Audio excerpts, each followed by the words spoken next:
Hi guys, it's officially Daniel here and welcome back to Let's Code Java. In today's video I'm going to be teaching you about comments, the hello world code, classes, and the main function and data types. So if you guys are all ready, let's get into it. So first of all I'm going to teach you guys about comments. And to write a comment in Java, what you have to do, all you have to do is you have to type / or double backslash, whatever you want to call it. And then you just type whatever you want in here, hello world, let's just say, and then press enter, and that is basically comments done.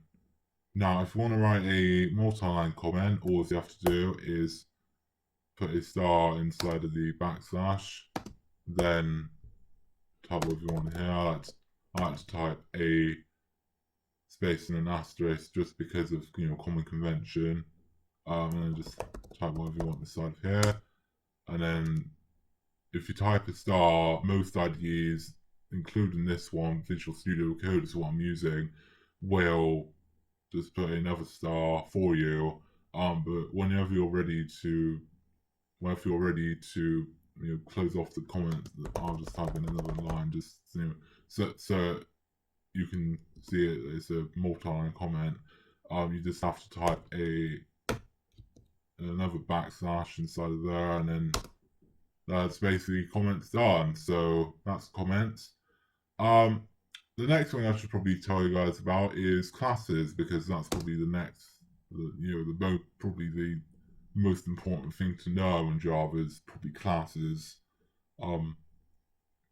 In order to write a class, in order to make a class, all you have to do is you have to type public class, whatever you want to type in here.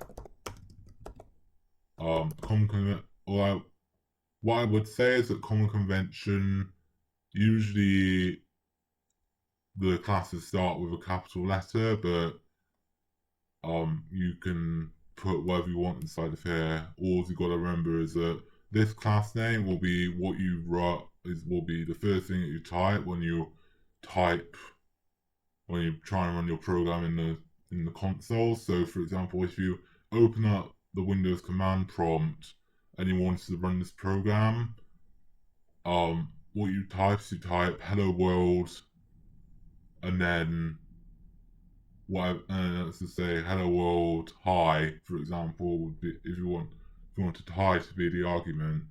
And you can actually set if statements so that hi actually does when you type hi it actually does something, but I'll teach you guys how to do that in a later episode. And then to complete the class, all you have to type is open curly brace, and then hit enter a couple of times, and then the closed curly brace automatically generated. But what you type then is you type close curly brace, and that is the class done. Now, main functions. In order to make a main function, what you have to do is you have to type public static void main, and then that's pretty much it. And again, curly brace thing, it automatically generated for you, but most IDEs do this. But if you were to just do it in a text editor, you have to remember to put in the closed curly brace. So just a little bit of a thing to remember there. Something that I do, and this is what I was saying about the command thing as well, is if you want commands in your program, something I would recommend doing is I'd recommend typing in string args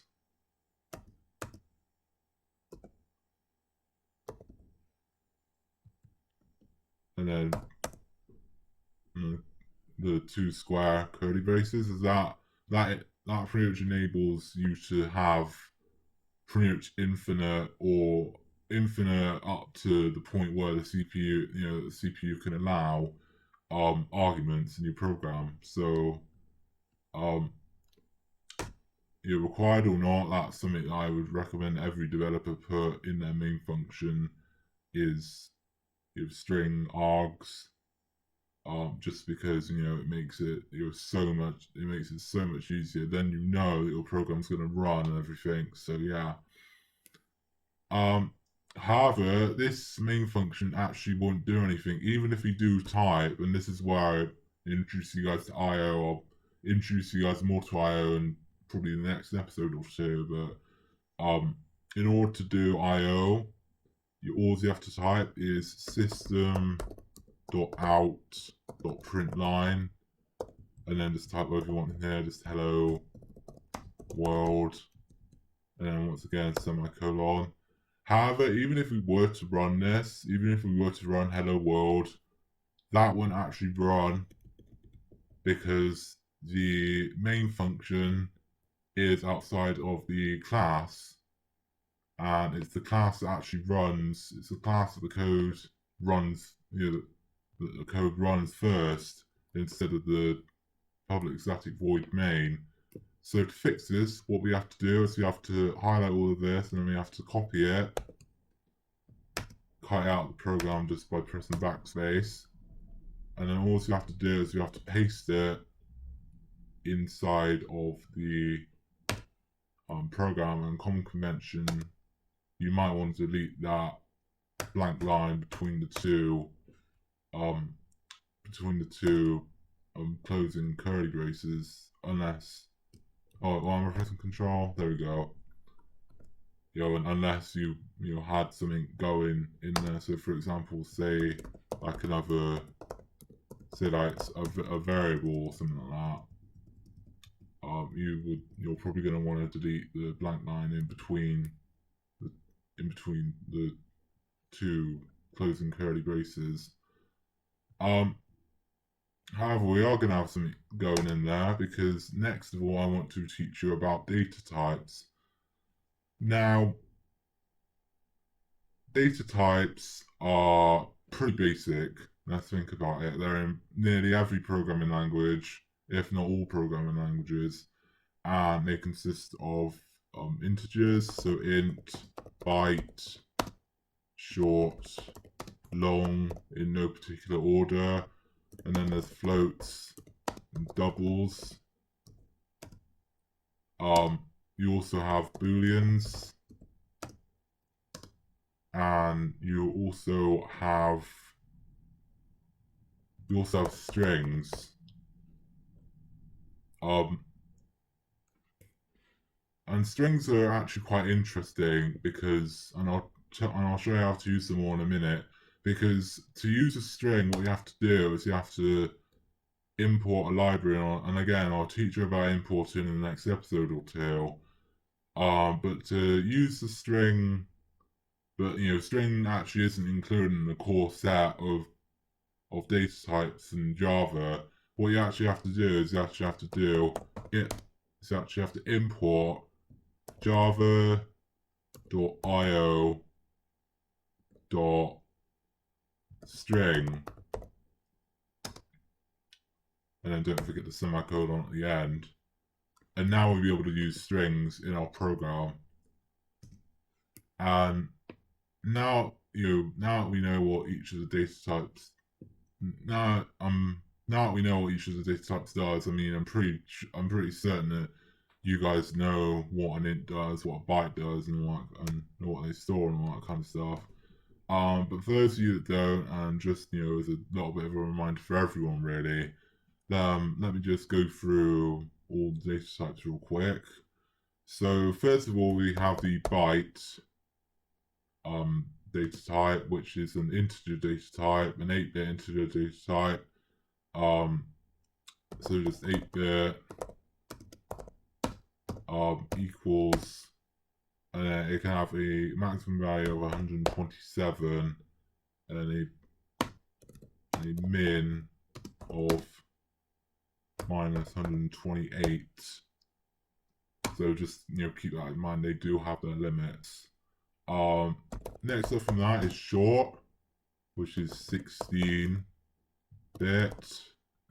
May as well make that again common convention. I recommend making a bit capital. That is 32,000. That has a maximum value of 32,767 and a min of minus 32,768. Then there's the integers, which are 32 bits, and they have a maximum value of 2,747,483.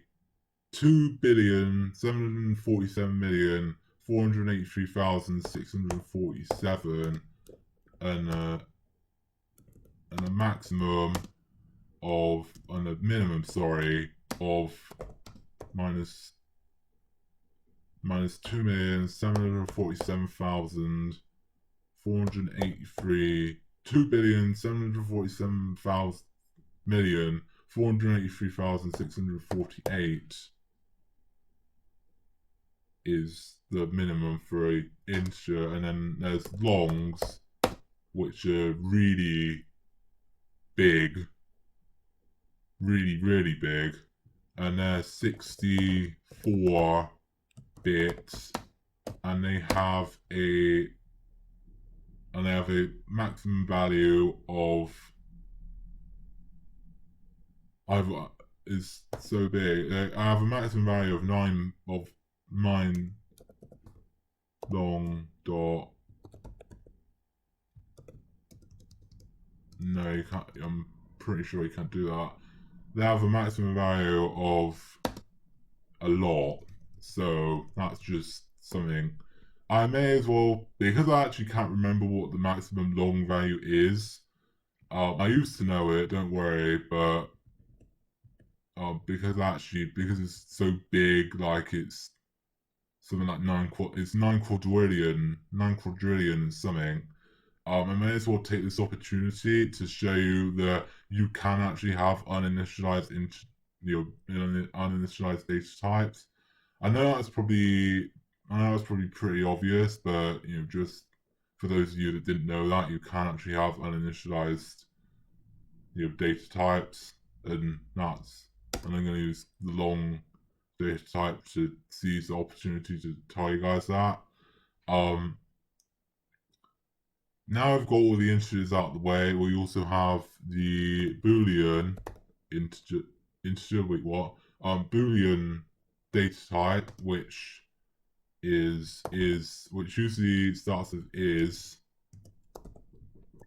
true equals true.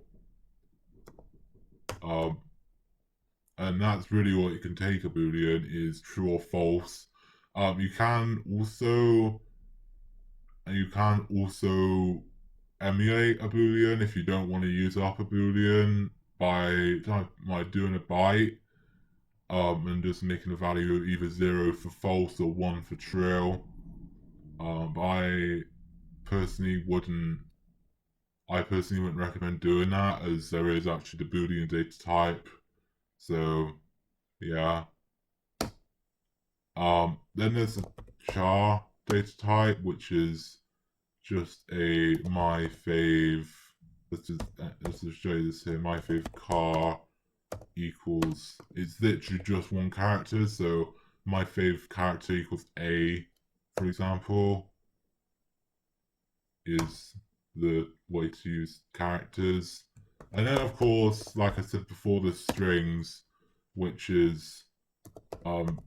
again you have to import in Java. Why, I honestly don't know. Really, I think that they was personally. I just really wish that it's part of the language, the core language itself. But there you go, that's Java. My fave string, and then let's just make that hello world again, for example.